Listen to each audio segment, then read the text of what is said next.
the early 1970s, the Californian beach resort of Santa Cruz had been stunned by the mysterious disappearance of a series of young college girls and a catalogue of gruesome discoveries.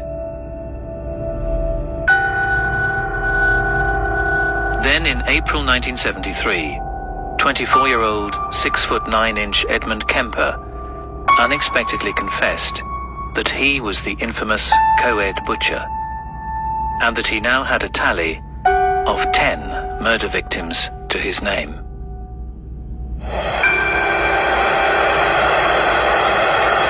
Taken into custody, he would now reveal his extraordinary story. The co-ed killer had such a fascinating life. Born in 1948, Edmund Kemper was the middle child of 3. His mother and his father were very strict disciplinarians. There was no leeway one way or the other. Growing up in Burbank, California, Kemper looked up to his father, but had difficulties with his mother, Clarnell. She was a punitive person that he resented greatly. She was harsh, aggressive, putting him down, I think, when he was younger. Call it verbally abusive, I don't know, but very aggressive verbally.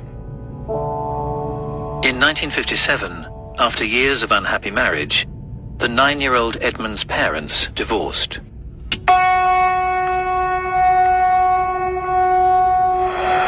Clarnell, Edmund, and his 2 sisters moved away. Kemper was already behaving oddly. He showed a lot of pathology as a child. He would cut off the heads of his sister's dolls, in other ways deform the dolls. At 10, he had made a comment that if he ever had to kiss his teacher, he would have to kill her. And when you think about a 9 and 10-year-old at that point having that kind of a thought process, you begin to wonder, what is it about him? The young Kemper was developing a violent fantasy life. He moved from dismembering dolls to harming animals. He admitted once burying a cat alive, later digging its body up to play with.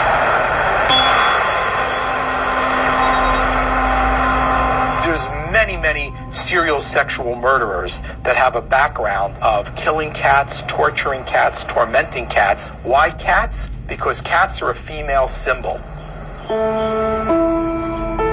Kemper was showing warning signs that the FBI have since identified as common amongst a number of serial killers.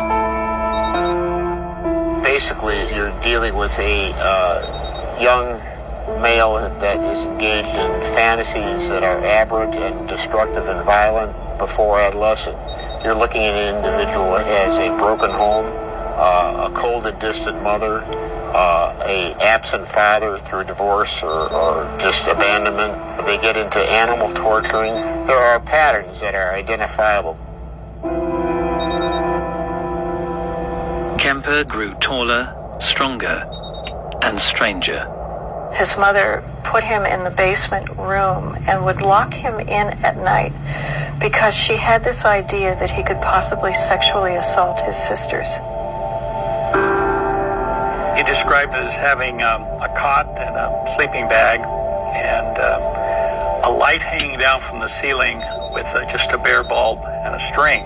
Talked about it as being a very difficult time in his life, very scary. You could hear rats running around at night, that kind of thing.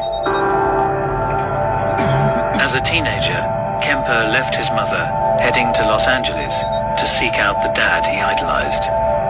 He had hoped to go and live with his father, and he described to me that when he went there, he was rejected by his father. Edmund Kemper was sent to live with his paternal grandparents on their remote farm. Here, the troubled teenager's violent fantasies would be realized for the first time.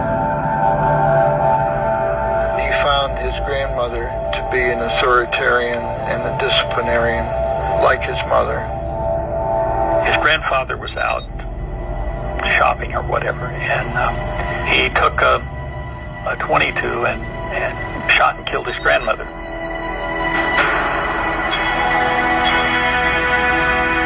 When he realized his grandfather would be coming home and finding his wife dead, they were elderly,